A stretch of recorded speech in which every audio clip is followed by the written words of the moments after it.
ريتال لسه في العناية المركزة، والغموض حوالين سقوطها لسه قائم.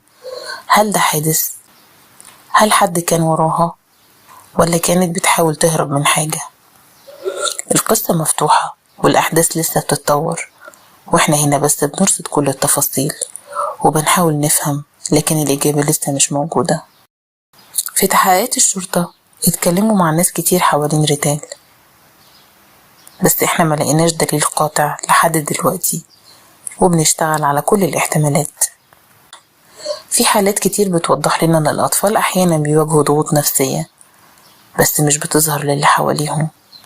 ممكن الطفلة تكون كانت محتاجة مساعدة نفسية، لكن كنا هنعرف ازاي من غير ما تتكلم؟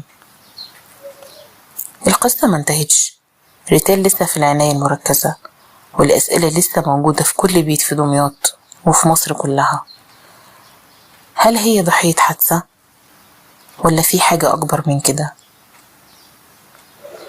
كل اللي نعرفه إننا لسه بنتابع ولسه بندور على الحقيقة.